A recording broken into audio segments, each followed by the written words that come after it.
O poder do servo vem do Senhor. Eu vou falar nesse tema, hoje é o culto da família. Dentro do culto da família, nós vamos trazer essa dinâmica aqui, do que Paulo fala, da dependência que ele tem em relação a Deus. Famílias fortes são famílias que dependem de Deus. Famílias fortes são famílias que deixam de depender da sua força. Temos, porém, esse tesouro em vasos de barro, para demonstrar que este poder, que a tudo excede, provém de Deus, e não de nós mesmos. Sofremos pressões de todos os lados, contudo, não estamos arrasados. Ficamos perplexos com os acontecimentos, mas não perdemos a esperança. Somos perseguidos, mas jamais desamparados. Abatidos, mas não destruídos. Trazendo sempre no corpo o morrer de Jesus, para que a vida de Jesus, da mesma forma, seja revelada em nosso corpo. Pai, muito obrigado pelas oportunidades que o Senhor tem nos dado de te servir. Pelas oportunidades que o Senhor tem nos dado de falar do Teu Evangelho. Nessa noite, Senhor, Espírito Santo, faça aquilo que nós não conseguimos fazer. Que o poder do Senhor venha sobre nós. Que a Tua graça infinita, Tua bondade maravilhosa esteja estendida sobre nós.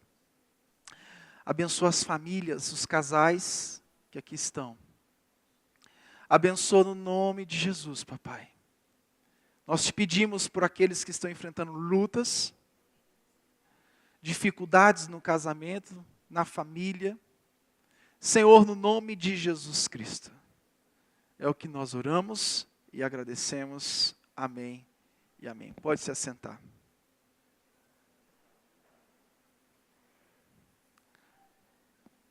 A maior fonte de frustração que existe é quando você deixa de depender, quando nós deixamos de depender de Deus.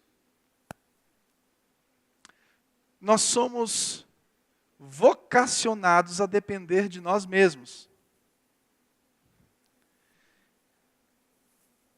Tentados a agir, a viver e a crer que tudo vai dar certo em virtude da nossa técnica. Você diz, eu sou muito bom nisso, eu sou muito bom naquilo, o que eu faço, eu garanto.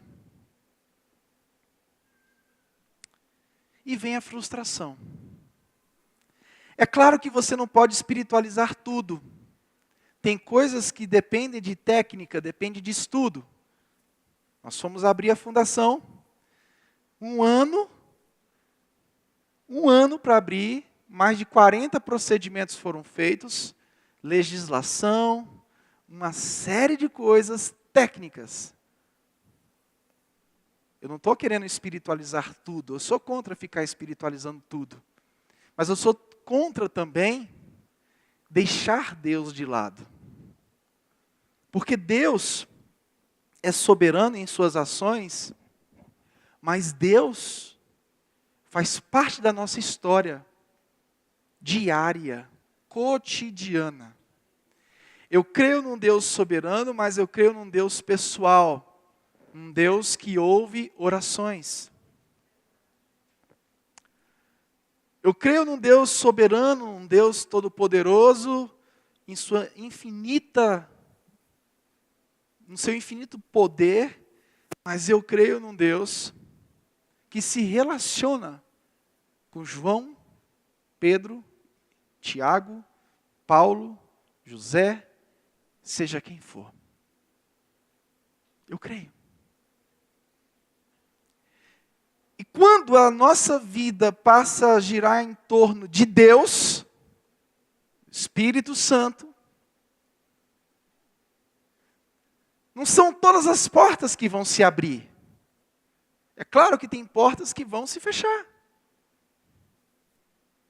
Mas com certeza tem circunstâncias que você vai olhar e vai dizer: meu Deus, o Senhor agiu aqui. Se não fosse o agir de Deus aqui, não teríamos conseguido o que conseguimos. Se não fosse o Senhor, nós não teríamos conseguido. Porque a coisa funciona da seguinte forma: quando você pensa que está tudo fechadinho, tudo redondinho, está tudo pronto,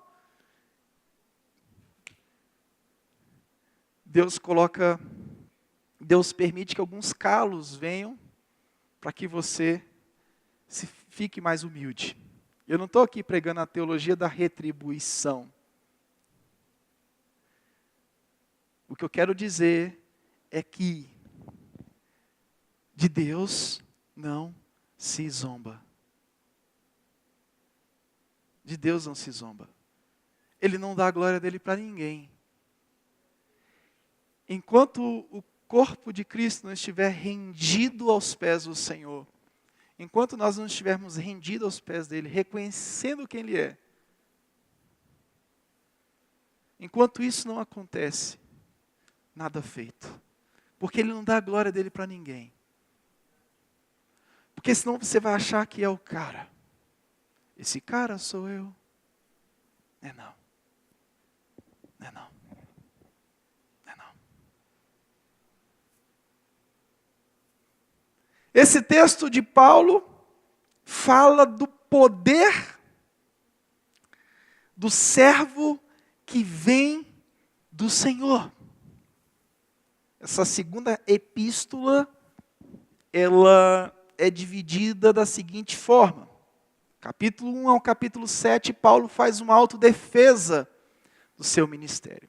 Ele escreve essa segunda carta aos Coríntios porque ele queria resolver todos os problemas até ele chegar lá.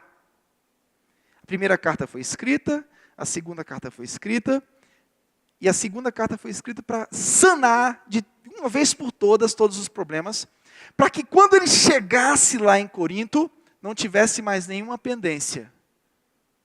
Aquilo que é combinado não sai caro. Do capítulo 8 ao capítulo 9, ele fala da oferta para os cristãos em Jerusalém.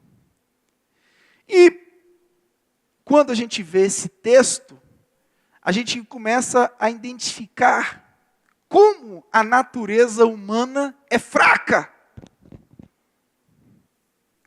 Como nós somos limitados. Como nós temos limitações. E a grande pergunta é, o porquê que nós somos limitados? Por que que nós somos limitados?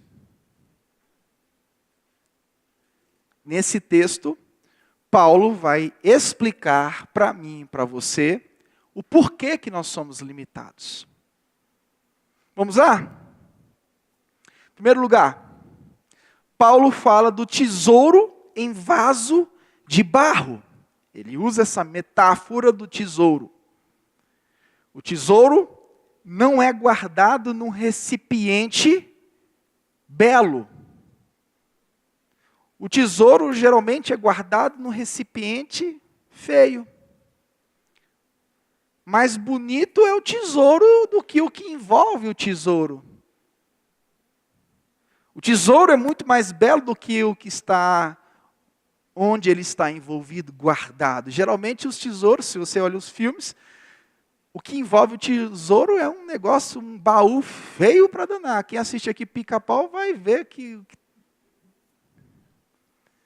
Até hoje passa Pica-Pau, né? Quem assiste Pica-Pau aqui? Tem algumas questões teológicas com aquele desenho que depois a gente conversa sobre isso. A esperteza dele não é muito gospel aquele desenho não, né? Ele ensina muita esperteza para os nossos filhos. A gente tem que fazer análises bíblicas e teológicas dos desenhos. Não é demonizar os desenhos, não. Por exemplo, o McQueen. Quem aqui que tem filho e o filho assiste McQueen? Aquele desenho é extremamente pedagógico, porque o McQueen perde, né? O McQueen perde. Ele não é sempre o vencedor, ele não tem aquela coisa de mostrar para o nosso filho que sempre tem que vencer, sempre tem que ganhar. Isso é coisa da teologia da prosperidade, sempre tem que ganhar, sempre tem que vencer, sempre tem que ser vencedor. Ele ensina a perder, o McQueen perde. Isso é altamente evangélico, né? É altamente evangélico. Então Paulo fala desse tesouro, que é depositado no recipiente não atrativo. Assim acontece com Deus e o homem. Nós somos um recipiente não atrativo, cheio de erros, cheio de pecados e dificuldades, imperfeitos. E o poder de Deus vem sobre as nossas vidas.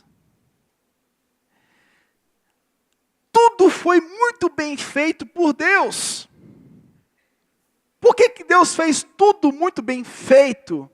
Para que a grandeza fosse sempre dele. O homem é limitado, dependente de Deus, para que Deus seja sempre Deus. Por que eu sou fraco? Porque eu preciso depender de Deus. Mas tem gente que se acha forte. Tem pessoas que se acham fortes. Mas essa fortaleza, até certo ponto, essa fortaleza cai.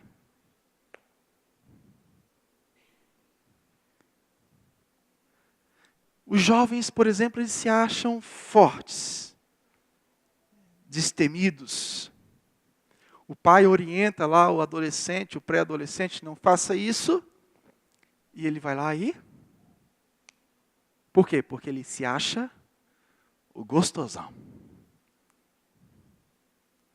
O pai fala para a filha, filha, pensa bem sobre isso aí. A filha vai e faz porque ela se acha a última bolacha do pacote. E lá na frente vai o adulto. O adulto começa a ganhar um dinheirinho aqui, outro dinheirinho ali. Era pobre de maré desse. Aí agora tem alguma condiçãozinha, já acha que não precisa mais de Deus. Porque pode viajar a hora que quer. Se não tem dinheiro, vai lá, o BRB Service, empresta em 48 vezes. Se o BRB não emprestar, vai no cartão.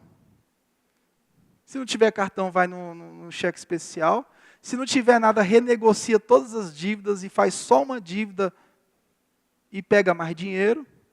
Porque sempre quando tem isso aí, o cara pega mais dinheiro. Graças a Deus eu quebrei tudo que é cartão. Para mim, um troço mais demoníaco que existe. Cartão, se fosse bom, não começava com K. Capeta. Aspas, coloca aspas aí só. Se fosse bom, não começava com K. Capeta. Isso é eu que inventei. Então, muitos se acham fortes. E de repente, tem níveis de problema que nos fazem curvar diante de Deus e reconhecer que Ele é Deus. Tem níveis de problemas que são insuportáveis. Que a pessoa vai chegar assim, calma aí, caramba. Deus, meu Deus, me ajuda. É porque o limite de uns é diferente do limite de outros. Tem pessoas que passam lutas e não reconhecem a Deus. Tem pessoas que não precisam sofrer tanto para reconhecer a Deus. Elas reconhecem a Deus por amor. Tem outras pessoas que precisam de muita dor, muita pancada, igual Israel, né? Muita pancada. Exílios. Povo que sofreu. Luta, perseguição, morte. Precisam de muita coisa e mesmo assim ainda vão pensar se reconhecem Deus como seu Senhor. Segundo lugar, o texto diz no versículo 8 ao versículo 9 sobre o cuidado de Deus. Sofremos pressões de todos os lados. Paulo sofreu muito no seu ministério. Às vezes tem pessoas aqui que estão sofrendo com seus filhos, com seus cônjuges, na sua família.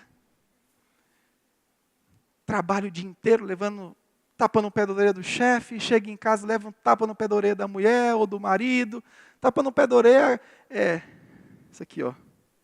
Deixa eu te dizer uma coisa. Quando o seu marido chegar em casa, ou quando a sua esposa chegar em casa, quem chegar antes, prepare o ambiente. Porque quem chega depois, chega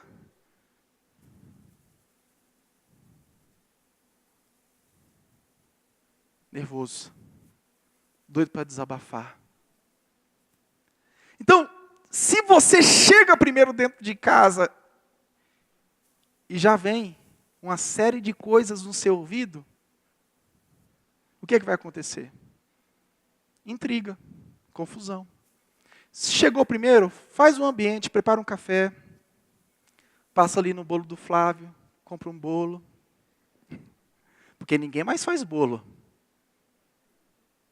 Quem faz bolo aqui? Me fala aí, qual é a mulher que faz bolo aí? Uma? Duas? Oxi! Mas, rapaz! Quebrou minha ilustração. A única que eu tinha preparado para hoje. Compra aquele pão de queijo. Aquele queijinho mineiro. Quem faz queijo? Agora eu quero ver alguém fazer. Quero ver alguém fazer queijo aqui, meu irmão. Se aparecer aqui, eu boto para esconder. Ele esconde. Prepara o ambiente. Por quê? Porque o dia a dia, pressão de todos os lados. Isso aqui, o contexto é Paulo no seu ministério. Pressão. Paulo fala pressão. O original é pressão mesmo. O negócio está fervendo. Está quente o negócio. O negócio está difícil. Desafios, trabalho, escola, faculdade, crianças, economia. Globo News. Eu não sei se eu fico no Globo News ou se vou para o Datena, porque quando eu saio do Datena eu entro no Globo News, o Globo News deixa a gente louco com aquelas notícias econômicas. Meu Deus, o mundo vai acabar. É tanta coisa. Nós temos que ser pai, marido, no meu caso, pastor, estudante, filho, tem que ser filho, tem que lembrar da mamãe. No meu caso, vovó. Quando eu viajo, se eu deixo de ligar para dizer que cheguei, rapaz, no outro dia, seu desnaturado! Coisa de vó, né? Seu desnaturado, tu tá pensando o quê, rapaz? Foi eu que fiz isso por você, foi eu que fiz aquilo por você. Oh, me perdoa, eu ia te ligar. A senhora tem WhatsApp? Mas eu sempre lembro e ligo. Quando eu não consigo falar, eu mando uma notícia para minha mãe liga para ela. Tem que ser tudo.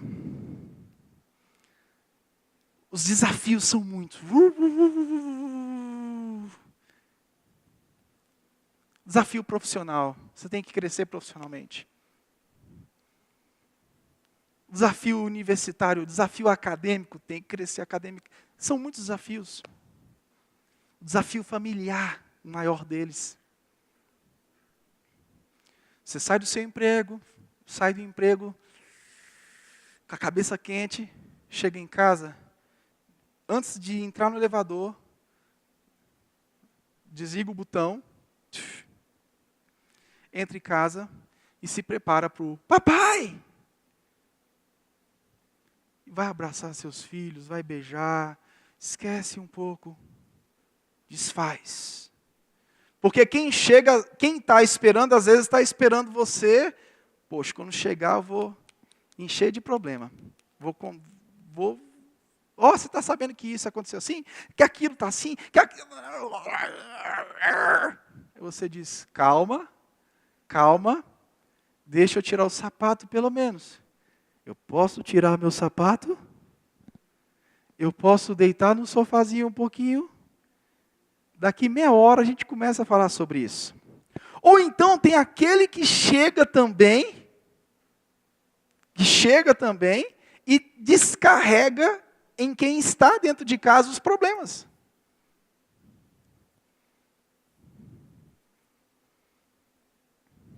Sofremos pressões de todos os lados, contudo, não estamos arrasados. Ficamos perplexos com os acontecimentos. Gente, o que está acontecendo nesses países aí é algo que a gente fica louco. Esse jornalista agora, que loucura que está acontecendo. O mundo está de cabeça para baixo. Eu nunca vi tanta violência na minha vida. Senhor da glória. Paulo já falava sobre isso. Ficamos perplexos com os acontecimentos, mas não perdemos a esperança. Nós não perdemos a esperança. Somos perseguidos. Paulo está falando do seu ministério, perseguição. Mas jamais, repete comigo, jamais desamparados. Deus está contigo. Mas eu estou falando algo que já não estou... Mas você precisa saber, talvez você não saiba. Parece redundante eu falar que Deus está contigo, né? Ou então, é redundante falar, Deus está nesse lugar. Mas tem que dizer para lembrar, porque talvez você se esqueceu. Jamais desamparados.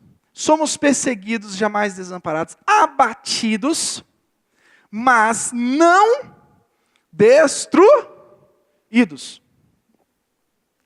Ficar abatido é normal da vida do homem.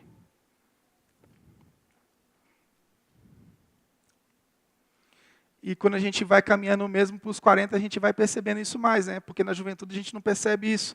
No rumo dos 40, quem já tem mais de 40, 50 aí, que já deve estar vivendo outras dimensões também. Mas no meu caso, por exemplo, foi tudo muito precoce. Eu comecei a pastorear com 22 anos.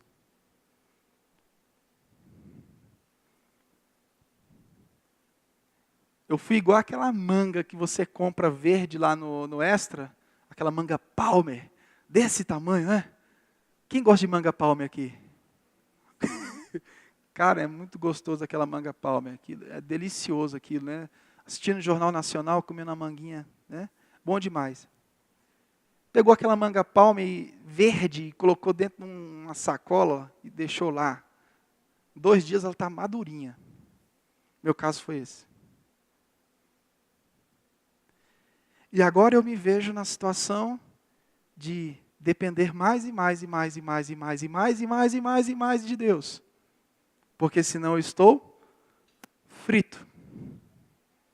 Eu me vejo na situação de orar mais, porque senão eu estou frito. A ficha da dependência caiu de uma forma muito forte. E a cada dia que passa, que caiam mais fichas.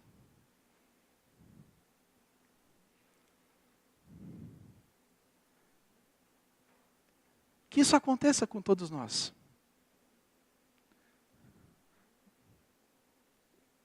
A gente experimenta o cuidado de Deus.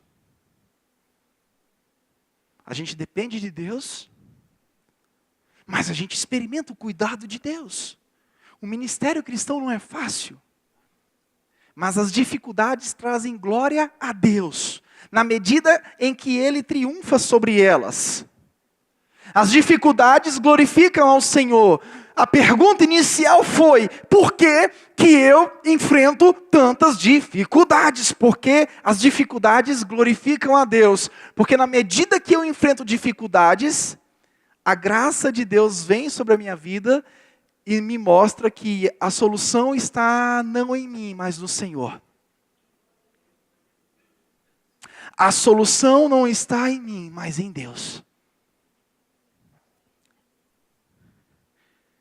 Terceiro lugar, o propósito e o efeito das aflições. Qual é o propósito e o efeito das aflições? Versículo 10 diz: trazendo sempre no corpo o morrer de Jesus, para que a vida de Jesus, da mesma forma, seja revelada em nosso corpo.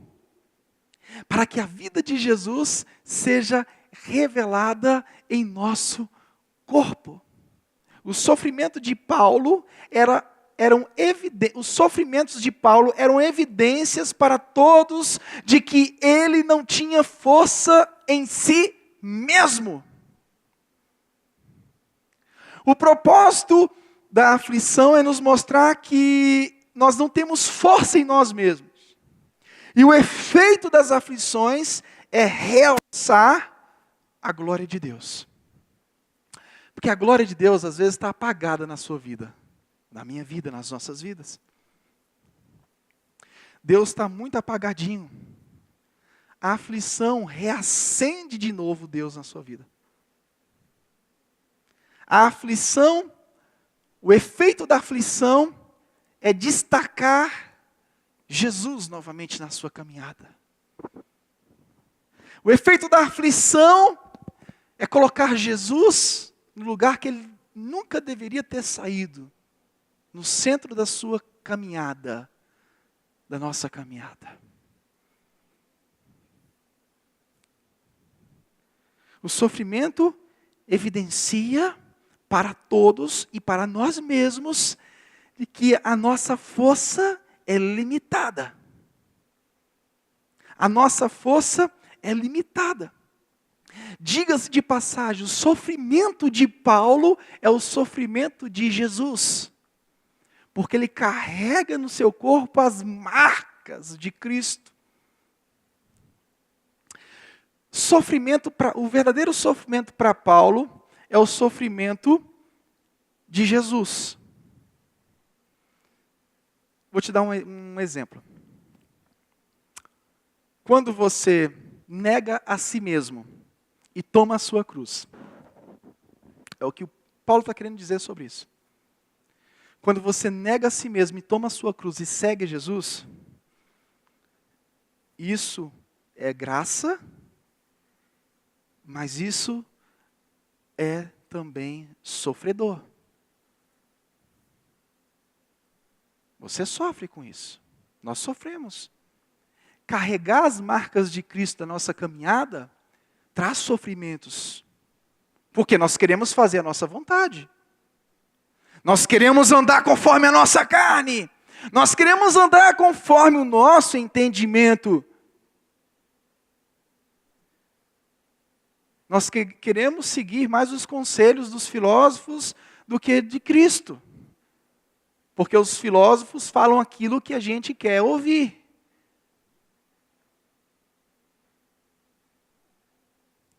A autossubsistência. É difícil realmente sair de você e viver Cristo. Mas é possível. As marcas do sofrimento de Cristo em nossas vidas. O versículo 10 é muito claro sobre isso. O versículo 10, ele fala que Paulo trouxe no seu corpo, trazendo sempre no corpo o morrer de Jesus, para que a vida de Jesus, da mesma forma, seja revelada em nosso corpo. Pois nós, que estamos vivos, somos cotidianamente entregues à morte por causa de Jesus. Sofrimento por causa de Jesus. Para que a sua vida também se manifeste em nosso corpo mortal. De maneira que em nós opera a morte, entretanto em vós a vida.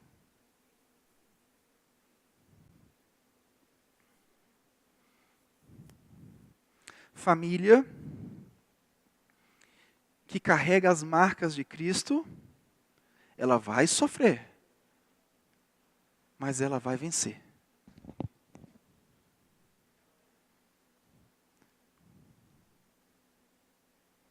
Estava olhando uma postagem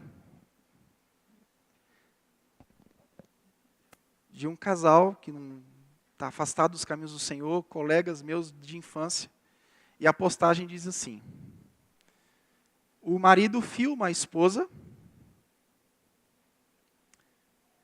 e a filmagem, a esposa brinca: "Oh, deixa eu ir para o show de fulano de tal", acho que era um funk, sei lá o que era, um funk. "Por favor, deixa eu ir no show de fulano de tal". Aí o marido filmando dizia: "Ah, não vou deixar não, deixa, por favor". "Ah, tá bom, eu vou deixar". E aquilo teve milhares de visualizações e comentários e coisa e tal. Eu fico pensando,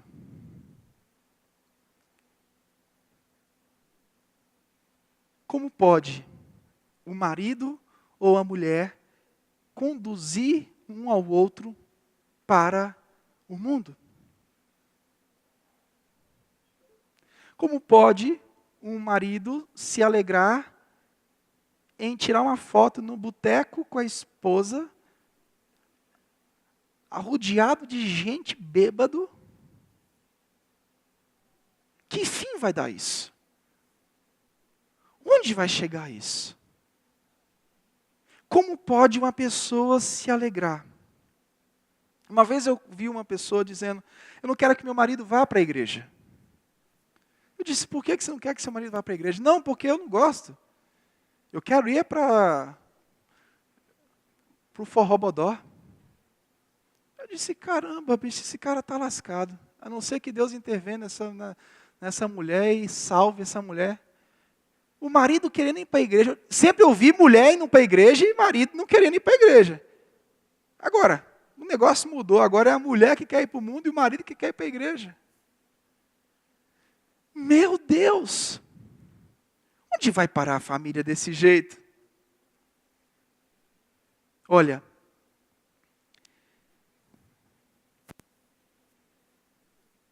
a gente sofre por natureza.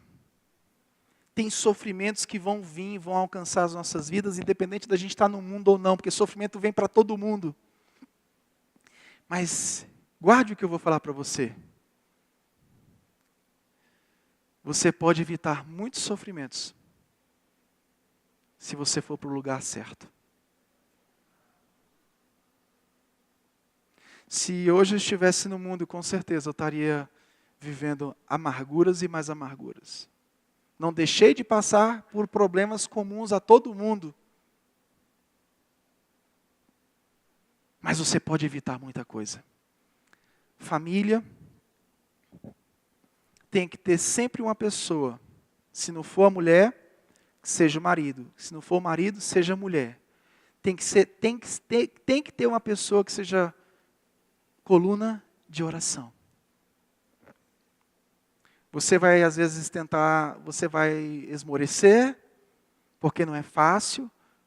Quando uma das partes não quer, a outra parte fica numa situação difícil, mas vai porque o Senhor está contigo. Vai porque Deus está cuidando de você. Jamais desamparados, jamais abatidos, mas não destruídos. Deus vai te fortalecer. A caminhada se torna muito cansativa quando não tem mais pessoas com você nessa jornada. Porque é um pouco mais fácil quando tem um contexto de todo mundo servindo a Deus, todo mundo com temor a Deus, todo mundo orando, é mais fácil. Agora, quando não existe esse contexto, quando você é a pessoa que tem que tomar a iniciativa, Às vezes é o marido que ora, às vezes é a mulher que ora, às vezes é o marido que gosta de ir para a escola dominical, às vezes é a mulher que gosta, às vezes os dois gostam junto. Enfim, às vezes a espiritualidade do lar está bem formadinha, está fechadinha, graças a Deus. Mas às vezes não. E o que fazer? Conte com a graça do Senhor, porque ela está contigo. Conte com a graça do Senhor, porque ela está contigo. Não é fácil, dificuldades vêm, mas as dificuldades trazem a glória a Deus. Em último lugar, a esperança da glória futura. Temos certeza de que aquele que ressuscitou o Senhor Jesus dentre os mortos, da mesma forma nos ressuscitará com Ele e nos apresentará convosco. Tudo isso é para o vosso benefício, para que a graça que está alcançando mais e mais pessoas faça transbordar as muitas ações de graças para a glória de Deus. A esperança da glória futura. Nunca perca essa esperança da glória futura. Essa esperança da glória futura tem que fazer parte da catequese dentro da sua casa. Criança entende escatologia. Criança entende sim. Pode falar da volta de Jesus para ela. De com força. Você sabe qual é o mal que eu vejo às vezes em cultos domésticos? É quando o pai e a mãe vai ensinar a historinha de Noé e não faz a ponte para a cruz de Cristo. Tudo que você for falar dentro da sua casa, faça a ponte para a cruz de Cristo. Lembre sempre da ressurreição. Ensine os seus filhos, a sua família, sobre a volta de Jesus Cristo de Nazaré. A esperança da glória futura não pode sair da família. Você não pode alimentar a sua família somente com autoajuda. Você não pode alimentar a sua família com livros de Augusto Cury e deixar a Bíblia Sagrada de lado. Meu querido, a esperança da glória futura tem que fazer parte da família. Tem que fazer parte da família. Criança eu fui ministrado. Quando criança eu fui ministrado sobre a volta de Jesus. Eu já falei isso 200 vezes aqui. A minha professora, a professora que mais marcou a minha vida, não foi o doutor fulano de tal que eu peguei na vida acadêmica, não. Foi uma professora de escola dominical. Que ensinou para algumas crianças que eu encontro até hoje na rua. Ela ensinou até as fases do Apocalipse para a gente, e eu nunca me esqueci disso. Ela conseguiu transmitir para os alunos, para as crianças, coisas do Apocalipse. E a minha adolescência e minha juventude foi marcada por aquelas ministrações. Como é que pode uma criança? Então pare de ficar com blá blá blá, achando que seu filho é idiota. Seu filho não é idiota não, seu filho é inteligente. É você que fica idiotizando ele. Mas ele é inteligente. Invista. Vem cá, meu filho. Essa semana eu falei para o Otávio, culto ou chinelo?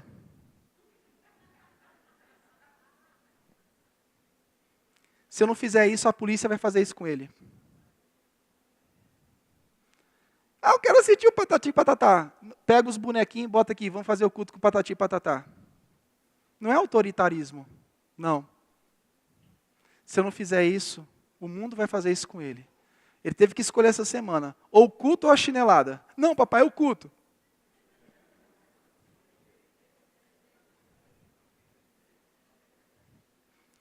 Ai, pastor, tem que dar opções para os nossos filhos. Dá a opção, ele vai parar no inferno. Você quer isso? Dá opções, ele vai parar na mão do policial. Está cheio de policial aqui, ó, que vê isso aí na rua. Dá opção para você ver onde é que ele vai parar. Ministração. Aquele mamãozinho com açúcar. Você pode ministrar sobre Davi e Golias. Mas fazer uma ponte de Davi e Golias para a cruz, para o evangelho, não é uma ponte tão fácil. Tem que parar e estudar um pouco sobre isso. Se você falar só de Davi como grandão, vitorioso, pequenininho, mas vitorioso, que venceu o gigante, Ele vai crescer com a ideia de que sempre vai ser vitorioso. Como é que faz a ponte da história de Davi e Golias para Jesus Cristo? Tem como fazer? Tem. E você precisa fazer, porque senão a catequese dentro da sua casa, o discipulado dentro da sua casa vai ser deficiente. Para fazer essa ponte tem que parar um pouco, vir para a escola dominical, papai e mamãe. Vem para a escola dominical. Quer entrar mais um pouco na área de hermenêutica, exegese, matricula nos nossos cursos de teologia. Não precisa ser um teólogo para ensinar para os filhos, não. Só se você se interessar. Mas se o pai e a mãe não sabem sobre a esperança da glória futura, tem até medo de ler o Apocalipse, aí o filho vai perguntar alguma coisa. Não, meu filho, vamos ficar com a historinha aqui, deixa eu ver qual é a historinha. Deixa eu pegar uma historinha aqui mais facilzinha. E é a mesma história, todo dia conta a mesma história. O menino não aguenta mais. A criança pensa, meu pai está achando que eu sou um idiota. Por dentro ela está falando. Ela não está se expressando, mas ela por dentro está falando, rapaz, meu pai só conta essa história, minha mãe só conta essa história. Ixi, você acha que por dentro o filho não se sente inseguro? Os filhos se sentem inseguros. Filhos inseguros são frutos de pais despreparados. E na vida espiritual tem muitos pais que são despreparados para cuidar dos seus filhos. Não sabem expor as doutrinas bíblicas. Encarnação. Ressurreição. Novo nascimento. O pai não sabe. E quer que o filho seja servo de Deus. Quer que o filho seja envolvido. Para. Pensa. Se prepara para cuidar dos seus. Porque se você não cuidar dos seus, você vai ser mais infiel do que os de fora. A esperança da glória futura. Fala de céu. A gente tem que falar de terra, tem que falar de estudos, tem que falar de faculdade, tem que falar disso, daquilo, aquilo outro, tem que preparar uma poupança, tem que isso. Mas fala do céu também.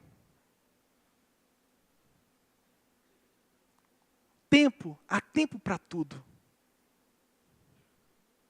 Se o seu filho te vencer com choro uma vez, ele vai vencer sempre. Chegou a hora do culto? Não desliga não. Desliga. Vem. Se ele te venceu a primeira vez, ele vai te vencer a segunda, vai te vencer a terceira, vai te enrolar, vai te puxar, vai passar a perna e você vai cair de boca no chão. Igual um patinho. Muita responsabilidade cristã. Muita responsabilidade, principalmente com os de dentro. Tem hora que você tem que falar, vem aqui mulher, vamos orar. Sabe aquela coisa de todo mundo estar viajando? Viajar, aleluia, glória a Deus, vamos viajar. Ninguém lembra de orar para sair. Opa, para todo mundo. Vamos orar, gente. Vamos falar com o Senhor para abençoar a nossa viagem. Festa de aniversário, o povo detesta. Olha, eu já estou ficando com raiva de ir em aniversário. Porque o povo detesta o pastor orando. E quando é rapidinho, o pastor ora rapidinho aí. Não precisa ler a Bíblia, não. Eu estou pensando muito bem sobre festa de aniversário infantil. Porque, não vou dizer todas, mas a maioria das festas que eu vou, parece que pastor é persona não grata. Porque tem, às vezes, convidados ali que não são crentes, a pessoa fica envergonhada. Gente, o pastor vai fazer uma oraçãozinha aqui. Não é uma oração de 1 hora. Não, pastor, não precisa. Não, é só uma oraçãozinha mesmo. Uma oportunidade de ministrar uma palavra. É uma oportunidade de pregar o evangelho. Se tiver inauguração de supermercado, rapaz, se convidar, vamos lá, vamos pregar o evangelho. Não perca a esperança da glória futura. Não perca. Amém? Não perca essa esperança da glória futura. Deus tem o poder que a tudo excede. Não é nós. Esse poder não vem de nós. Esse poder vem do alto. Esse poder vem do alto. E esse poder que vem do alto vai vir sobre a sua vida dia após dia. Vai te levantar. Talvez você esteja aqui fraquinho, raquítico espiritualmente, mas você chegou no lugar certo. No lugar onde Deus vai te levantar novamente. Deus vai te levantar novamente. Deus vai trazer pujança espiritual. Sabe aquela força de levantar, falar com Deus, sabe aquela alegria, sabe aquele vigor de convocar o povo para a consagração, de convocar a família para se render diante do Senhor. Deus vai te fortalecer, meu querido. Deus vai te levantar dentro da sua casa. Deus vai te levantar dentro da sua comunidade. Deus vai te dar autoridade. Deus vai te dar intrepidez para falar daquilo que você deixou de falar. Deus vai te dar intrepidez para fazer aquilo que você deixou de fazer. Deus vai te dar intrepidez. Deus vai te dar intrepidez, porque a força vem dEle. A força não está em nós. A força vem do Senhor.